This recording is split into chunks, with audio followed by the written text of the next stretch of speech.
Important branches from the first part of the subclavian. Okay, what are they? Number one, thyrocervical trunk. What is that? Thyrocervical trunk. Number two, vertebral. Again, this vertebral, it supplies the nervous system along with the internal carotid. What? Vertebral artery, it supplies the nervous system and even the spinal cord and all. Okay, and the vertebrae and all. So thyrocervical trunk, vertebral artery, and third is internal thoracic. What is that? Internal thoracic, which runs downwards and supplies the thorax. That is, you can see it here. Okay, this is the internal thoracic artery. Okay, I will show that first. Let me explain and then show it in the models. Okay, so what are the three branches from the first part? Thyrocervical trunk, vertebral artery, internal thoracic. Second part, it gives one branch that is called as costocervical trunk. What is that? Costocervical trunk. What is that? Costocervical trunk. That is the one important branch from the second part. Whereas third part, it gives other branches like dorsal scapular and all, so which are mainly to the upper limb. Okay, so very important here is the first part we are interested, and even some part of the costocervical trunk, second part. Clear? So these are the two vessels which supply much of the neck structures along with the branches of the external carotid. So now first the thyrocervical trunk. Okay, so this thyrocervical trunk. So immediately after origin from the first part, it divides into three main branches. What are those three branches? Number one, continuation of the thyrocervical trunk is the inferior thyroid artery. What is that? Inferior thyroid artery, which supplies your thyroid gland. Okay, so one branch from the inferior thyroid is the one which ascends upward, that is called as the ascending cervical. What is that? Ascending cervical, which ascends in the cervical region and supplies the neck structures in the anterior. Okay, whereas the other two branches are, one is the suprascapular artery, so which supplies the neck structures here and goes to the scapular muscles. Okay, suprascapular, and one more branch we call it as transverse cervical. What is that? Transverse cervical. So three branches altogether. So one is transverse cervical, suprascapular, inferior thyroid, and which gives one more, that is the ascending cervical. Am I clear? This is the transverse cervical, this is the suprascapular, this is ascending cervical, and this is inferior thyroid. Clear? So this is thyrocervical trunk. Clear? Okay. So name only indicates their area of supply. Inferior thyroid supplies thyroid gland. Ascending cervical supplies the anterior part of the neck structures. Suprascapular, after supplying the structures in the root of the neck, goes to the scapular area. Okay, and then transverse cervical again supplies the structures in the root of the neck. Clear? Yes.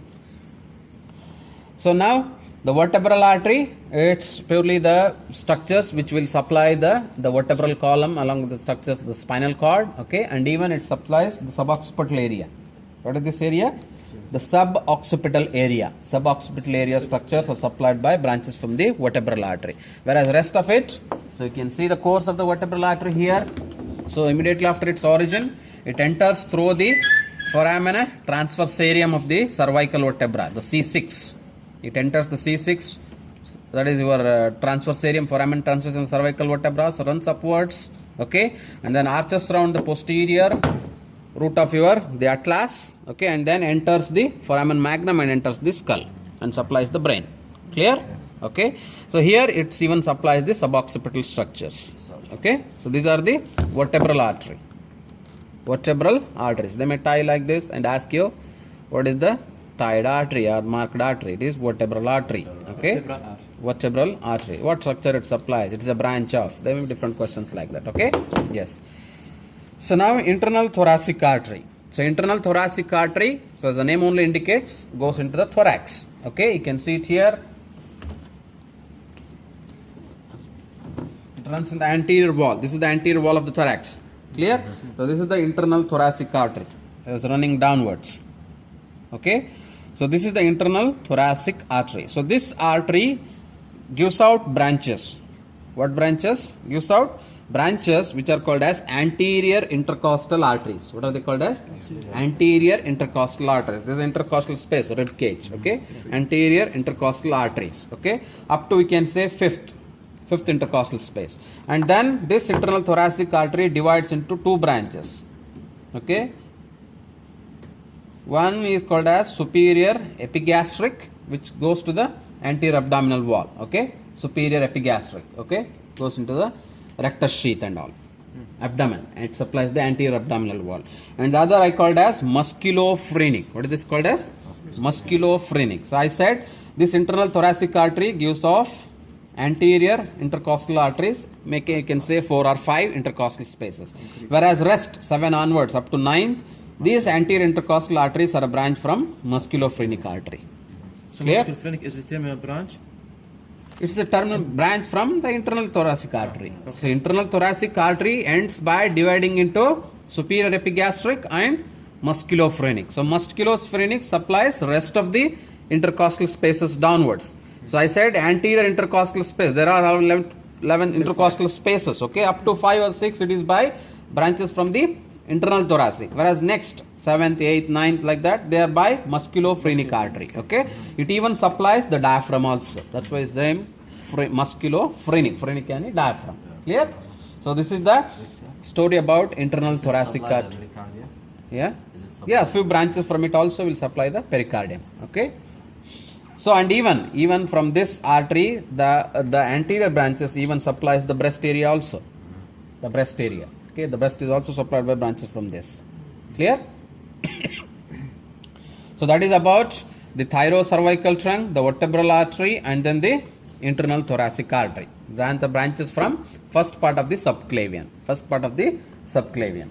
So now second part I said the costocervical trunk. What is that? Costocervical trunk. So it gives one bigger branch which goes to again the thoracic area that is called as supreme intercostal artery. What is that called as? Supreme intercostal artery. The first and second intercostal arteries are branches from this supreme intercostal artery, both on the right side as well as the left side. Supreme, okay, or superior most intercostal artery. Whereas the other branch from the costocervical trunk is called as deep cervical artery, which is called as deep cervical artery, which goes deeper structures, which supplies the deeper structures of the head and even goes to the posterior. Posterior neck structures are supplied by this deep cervical artery. What are the two branches from costocervical trunk? Supreme or superior intercostal artery and then deep cervical artery. Clear? So these are the vessels which supply deep cervical, mainly it supplies the neck structures, mostly the deeper neck structures and even the posterior part of the neck. Clear? Okay? Yes. So this is about the subclavian artery. It's about the subclavian artery. Am I clear? Both on the right side as well as the left side. Okay? Yes. So let me show you if there are any details about these subclavian artery vessels, two structures. So you can make out here inside, this is the arch of aorta, am I right? Arch of aorta. Okay. So this is the big vessel which is going, this is called the left subclavian. See this? This is the left subclavian artery. Okay. You can see it here. This. Okay. And this is what is the internal thoracic. Internal thoracic. Are you following? Okay. And this is the next branch. Next to that, you can see it here. This is the left common carotid artery. See here. I move this. So this is the left common carotid. See there? Inside you can see there. This is the, see here. This is the left common carotid artery. Left common carotid artery here. This is the left common carotid. This is the left subclavian. Okay. Whereas on the right side, you can see this is the big vessel. That is the brachiocephalic trunk dividing into the right common carotid, and this is what is this? Subclavian, right subclavian artery. Okay. And from this right subclavian, you can see the artery running upwards. This is the vertebral. Okay. The common carotid artery. This is here it divides. It is cut at the common carotid level only. Okay. Here it divides into internal and external carotid. Okay. This is the common carotid. This is the right subclavian. From this, the brachiocephalic trunk. Okay.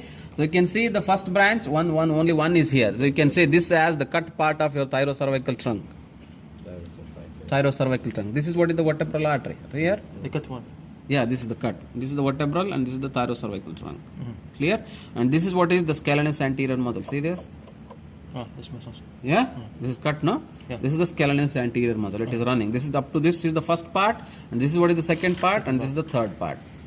And continues as the axillary artery. Am I clear? This Okay. Yeah. Yeah? the scalenus muscle. Yeah, this is the scalenus anterior muscle, okay, which is cut. Am I clear about the arch of aorta and these vessels? Okay, root of the neck. And now I showed you even this internal thoracic artery. You can see it here. From this the branches are coming, right? Okay, see that? Small branch. See this? Yeah. So they will supply the anterior intercostal. Anterior intercostal. Whereas posterior intercostal, that is different. You can see in that model, just turn that model. This model here. Turn it. Yeah, you can see that. The vessels. That is the posterior intercostal. Yeah, this side. Yeah, you can wait for that. Keep it here. Yeah. So this is the anterior chest wall, which is here. Okay, this is the posterior wall. Okay, these are the posterior intercostal arteries. See there? These are the what?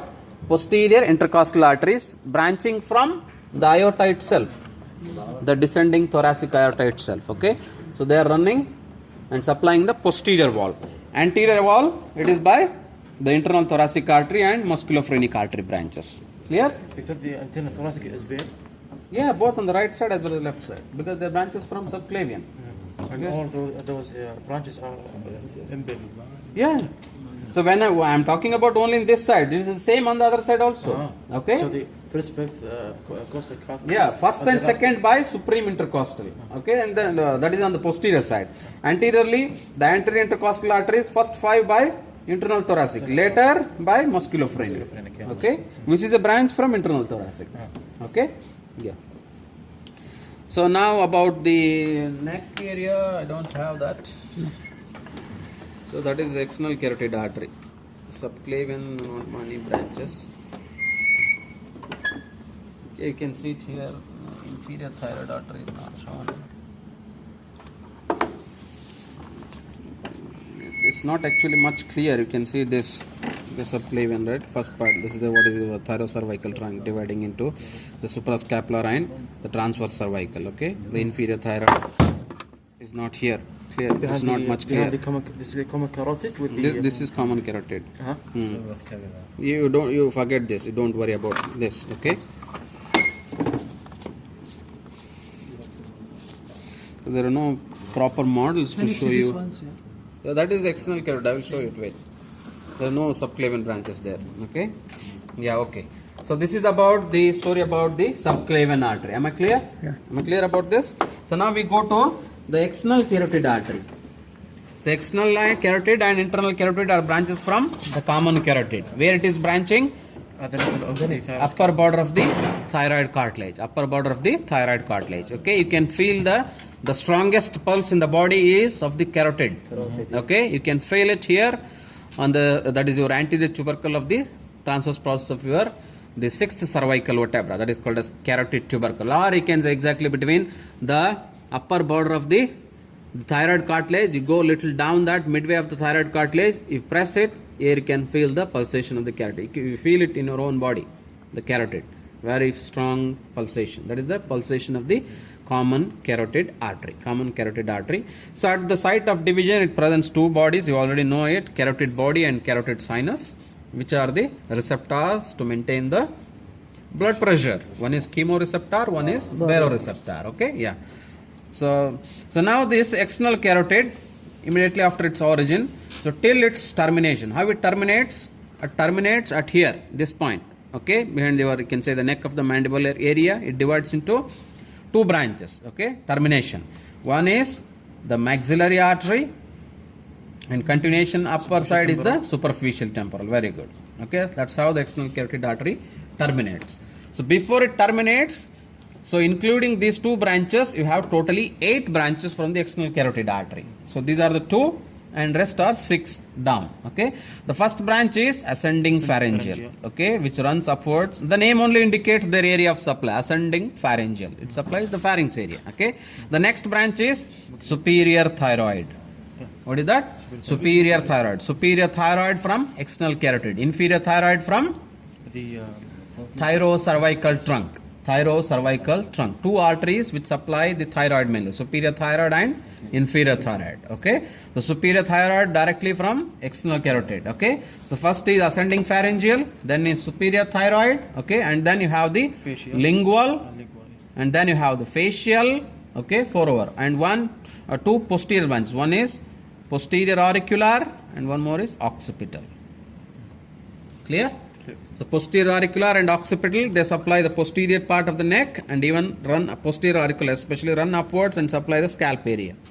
Okay, the scalp, very importantly, the scalp is the area where you have the anastomosis between the external carotid artery branches and internal carotid artery branches.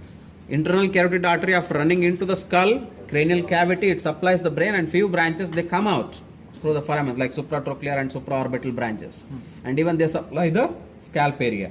So now supratrochlear and supraorbital are coming, and branches of the external carotid like posterior auricular and occipital artery, and even few branches from superficial temporal.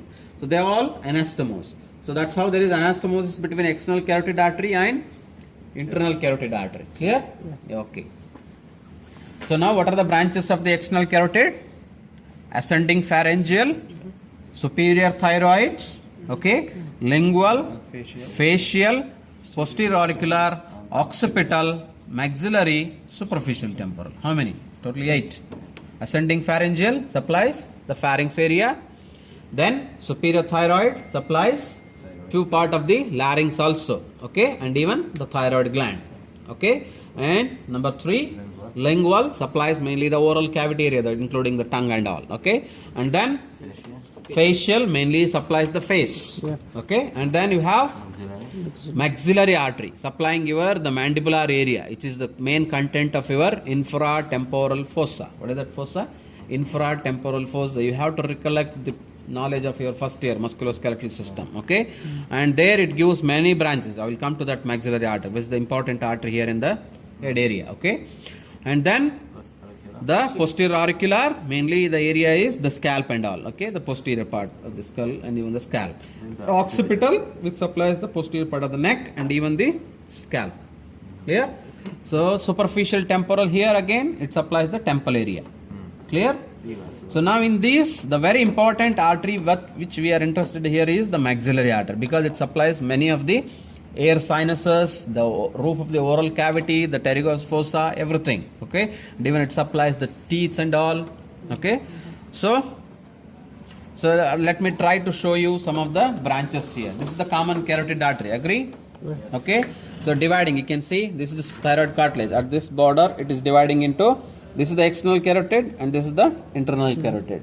So actually, it should, according to the position, the name should be reverse. This should be called as internal and this should be called as the external. Why? Because the relations here, which is medial, more internal is external, more outside is the internal, but still we call this as internal and this as external. Why?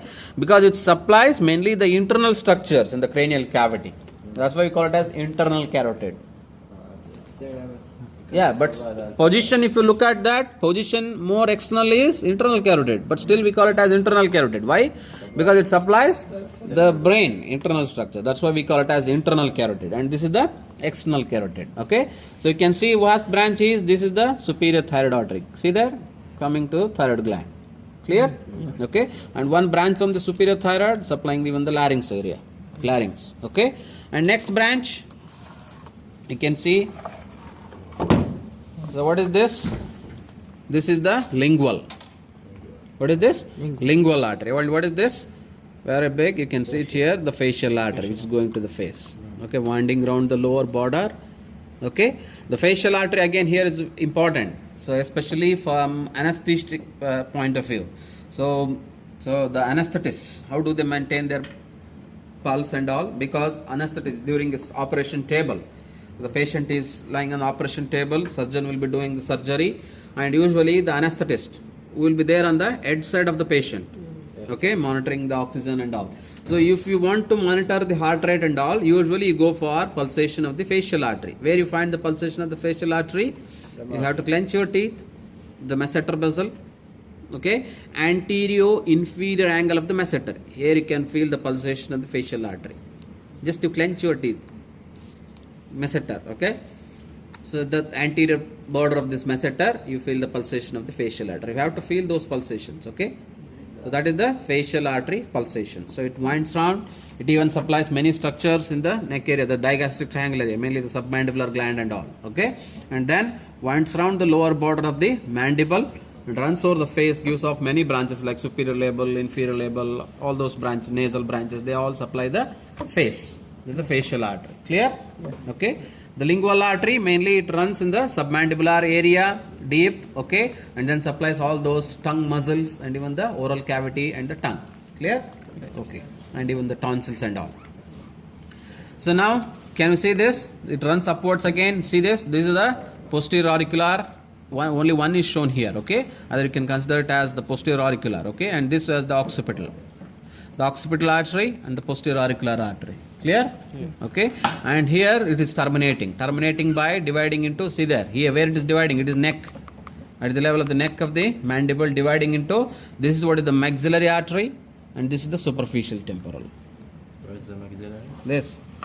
Yes. Okay, maxillary and superficial temporal. Also, superficial temporal has a branch. Yeah, it gives many branches in the temple area. Okay, the frontal branches, posterior branches. So that is about the external carotid artery. What is that? External carotid artery. Let me try to show you here. So a few branches I can show you. So you can see it here. This is what is the common carotid artery. What is this? The common carotid artery. Okay, this is the external carotid artery. Okay, and this is the internal carotid artery. Okay, so I can't see any branches here.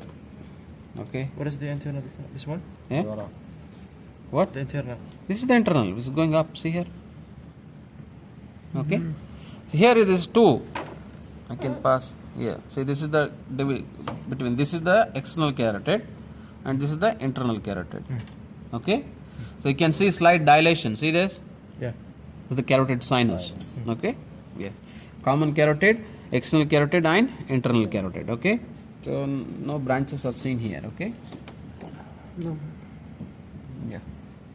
You can see few like see here, the occipital artery, and this is what is the superficial temporal. Okay. Yeah. So I will show you the maxillary here clearly. What about This is the deep dissection. See here. Deep temporal. From where it's a branch? What? Deep temporal. Deep temporal from maxillary artery. Okay. So this is what is the maxillary artery. See this? Which is cut from the external carotid. This is what is this? Maxillary artery. Maxillary artery. So where see so many branches. See here.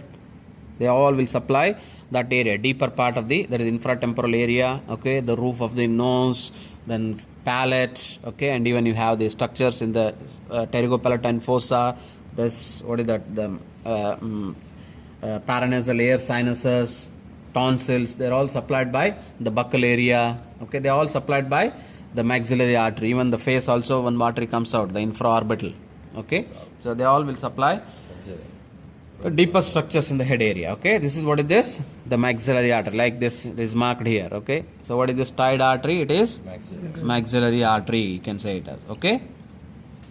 So now this maxillary artery is also divided into three parts by a muscle called as the pterygoid muscle, lateral pterygoid muscle. What is that? If we consider this as the maxillary artery, okay, so which is also divided by a muscle, the lateral pterygoid, dividing from the origin of the external carotid, okay, till the border of this muscle, the pterygoid muscle is the first part, behind the muscle is the second part, and the rest of the artery is called as the third part. Okay, there are branches from the first part, second part, and third part. The first part branches are important branches. So one is the inferior alveolar. What is that? Inferior alveolar, which runs with the inferior alveolar nerve in the mandibular foramen of the mandible and supplies all the mandible, including the lower jaw, the tooths and all. Clear? That is the inferior alveolar. Clear? And one more branch is here, which is the very important artery clinically, which runs upwards through the foramen oval and enters into the cranial cavity and supplies mainly the meninges. What is that artery? Which is related to the pterion. What is it? which is the main cause for your extradural hematomas in road traffic accidents and all. Middle, which artery which enters through the foramen oval? Oval or this foramen spinosum. Middle meningeal artery. What is that? Middle meningeal artery is the second important branch. The main area of territory is inside the cranial cavity, supplying the meninges. Okay, so middle meningeal artery, inferior alveolar artery, and deep temporal artery. So what is that? Deep temporal artery. These are three important branches from the first part of the maxillary. Deep temporal going below this temporalis muscle and supplying the temporal area. Clear? And then inferior alveolar running in the mandible, within the mandibular foramen, and comes out as mental artery, supplying the mental area. Clear? So I can show it here.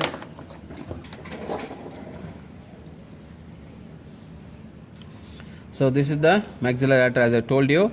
You can see it here. This is what is the inferior alveolar artery. See that? What is this? The inferior alveolar artery going in the mandible. See here, along with the nerve. This is the nerve and this is the artery along with that. Actually, much of the artery is not clear here. Okay. See this? This is entering into the mandible. Okay. So like along with this nerve, it even enters. Yeah. The artery enters into the mandible and supplies all the teeth. Okay. And this is what is the middle meningeal artery, which is cut here again. Okay. The middle meningeal artery enters through the foramen and then enters it in the cranial cavity and supplies the meninges. Okay. And then deep temporal vessels which supply the temple area. Okay. These are the three important branches from the first part. Second part, there are very smaller branches which supplies the area here, like pterygoid branches. Okay. Pterygoid branches, then mesenteric branches. Okay. And then you have the spinopalatal branches. Okay. And then buccal branch, which goes to the buccal area. Okay, buccal branches, pterygoid branches supplying the muscles here. Okay, and then mesenteric branches, which runs outside through this mesenteric foramen of the mandible and then supplies the mesenteric muscles and all. So smaller branches. Okay, they are branches from the second part.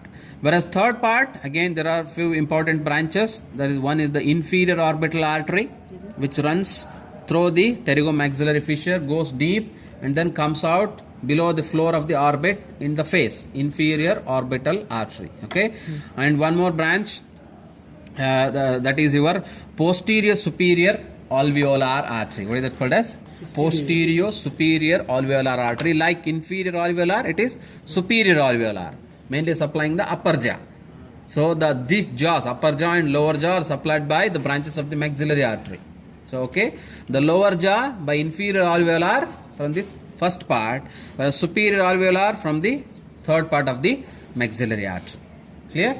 And then there are branches called as palatine branches, pharyngeal branches. They all supply the palatine, the palate, and even the pharynx area, and even the paranasal air sinuses. Clear? So these are the three parts of the maxillary artery. By which muscle? Lateral pterygoid muscle. Okay, and then branches from these three parts, supplying many of the structures. Okay. So this is about the arterial supply of the head and neck area. What is that? Arterial supply of the head and neck area. Branches from the subclavian, branches from the external carotid. Clear? And now the venous drainage in the head and neck area. How the venous blood is drained. Okay? You have two big veins in the neck, similar to your external carotid and internal carotid. We call them as external jugular vein and then internal jugular vein. So external jugular vein corresponds to external carotid. Internal jugular you can say with the internal carotid. Clear? External jugular is a superficial vein that is below the skin. Okay, and internal jugular is a deep vein which runs along with the internal carotid artery and common carotid artery within the carotid sheath. Within the carotid sheath. You know the carotid sheath? Only the internal? Yeah, carotid sheath is a sheath covering the vessels and nerve, like vagus nerve and all. Okay, so carotid artery, that is common carotid artery, internal jugular vein, and mainly the vagus between them. So these three are covered in a connective tissue, or what is that, fascious covering. So this is called as carotid sheath because of the containing of the carotid artery.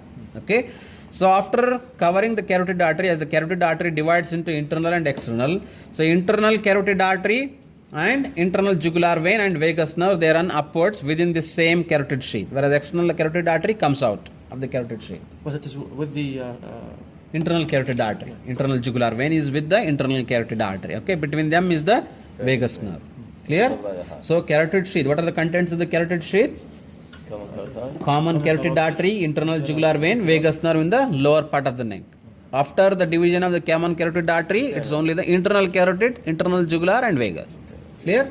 There is the contents of carotid sheath. Okay. So now this internal jugular vein is the main vein which drains all the venous blood from the brain. So you know the dural venous sinuses? So I think you don't know it, okay, because that will be in third year. So there are many sinuses, veins within the brain, that is the cranial cavity, okay, they are called as, which are present between the dura mater, okay, they are called as dural venous sinus. All that they drain blood from the brain, and at last all that venous blood from the brain is drained into the internal jugular vein, which comes out of the cranial cavity through the jugular foramen. You know jugular foramen? Show me that skull. yeah. Okay, so this is what is, you can see it here, these markings. Okay, so these are all where you find the veins of the brain, like the transverse sinus, the sigmoid sinus. Okay, so here you find the presence of the veins of the brain, okay, within the dura mater. That's why they are called as dural venous sinuses. At last, so this sigmoid sinus continues draining all the blood from brain, continues outside. From here it goes out as the jugular vein, internal jugular vein. From the cranial cavity it exits out. So all the Exits veins out. of the base of the skull, it drains to the Not base of the skull, in inner side, the brain. yeah. The brain, it is drained into sigmoid sinus, and that continues outside as internal jugular vein. Internal jugular vein. So I mean to say is internal jugular vein is formed by Sigma. sigmoid sinus, and one comes, this is one more groove here, can you see this? Here is a one more sinus that is called as inferior petrosal sinus. This is because this is the petrous part of the temporal bone, right? So this inferior petrosal sinus and the sigmoid sinus, they join. So this is, consider this as internal jugular vein, which is coming out through the jugular foramen. This is formed by the sigmoid sinus and then very small vein, that is the inferior petrosal sinus. This is inferior petrosal sinus, this is sigmoid sinus. Both they join together to form internal jugular vein. Or you can say it as sigmoid sinus continues as internal jugular vein outside. Okay, and the first tributary is inferior petrosal sinus. Maybe an MCQ like that. Which is the first tributary of internal jugular? It is the inferior petrosal sinus, especially your like competitive exams like that. What is it? Tributaries. Huh? Tributaries. What is it? What is that? Tributaries. You don't know what is tributary? Tributary. How is the vein formed? How are the veins formed? See, the basic difference between artery and a vein. What is the difference between artery and a vein? One of them comes to the heart, one of them gets out of the heart. Okay, then Size. see, the veins, what they do, they drain the blood. What the arteries do, they supply the blood. So we call it as arterial supply, venous drainage. It has valves. So veins, they drain the impure blood from all the tissues of the body. They drain, take it. Whereas arteries, they supply.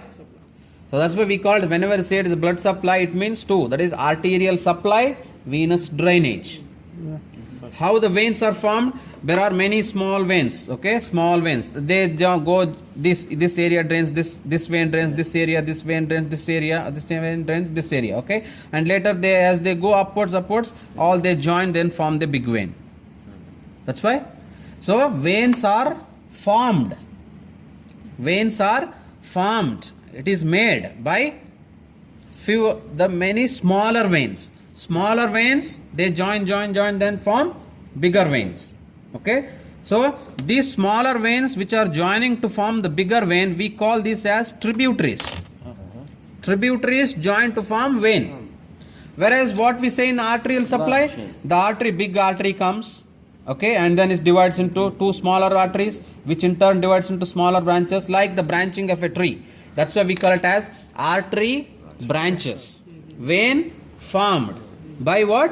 tributaries. So we don't say it as, I see many of the students making that mistake. This vein is branched into, veins doesn't branch except at few places, like one of the vein is retromandibular vein, one vein dividing into two veins. Here we call it as the vein is branching. Very, very few sites we have veins branching. Otherwise vein is formed. The formation of the vein is by tributaries. Okay, that we call it as tributaries. So in the veins we call it as tributary. In the artery we call it as branch. Did you understand now my point? If it's a branch, it can take the blood. No, it can't, because yeah. see the pressure, how is the flow in the veins, the veins go. This is exactly opposite the artery. Yeah. Artery, it goes on branching, smaller. Vein, smaller, bigger, joining, and then forming big vein. It is the reverse of artery. Okay, so we call the smaller veins as tributaries. Joining these tributaries, joining to form the vein. So as I say, the inferior petrosal sinus is the first tributary which joins the internal jugular vein. As you come down, even the facial vein comes and joins the internal jugular vein.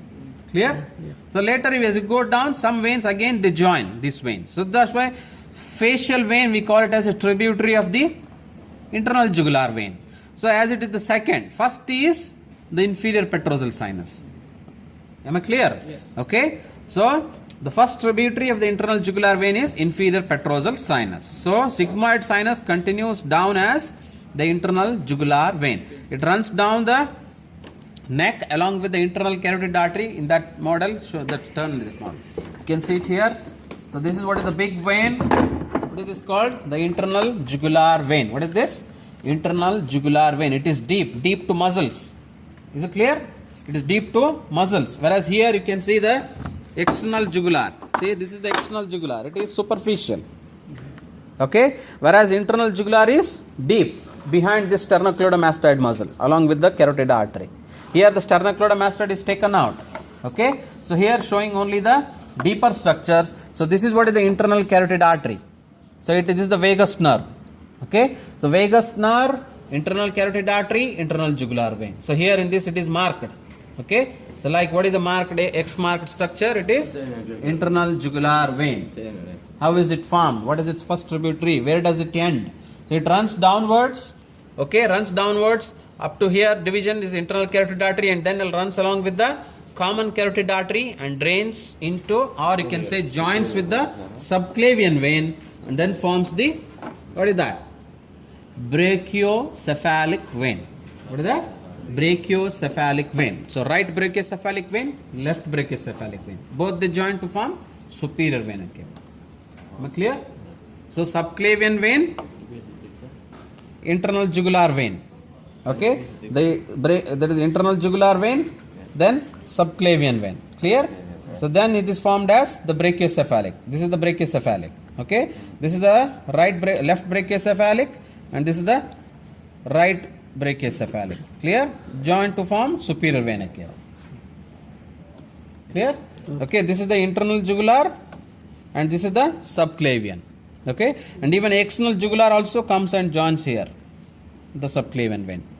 So, but the vein which forms the brachiocephalic is internal jugular and subclavian, forming brachiocephalic, right brachiocephalic, left brachiocephalic. Both they join to form superior vena cava. Am I clear? Okay. So this is about the internal jugular vein. So what are the tributaries? Mainly is the inferior petrosal, and then the facial vein, So now coming to the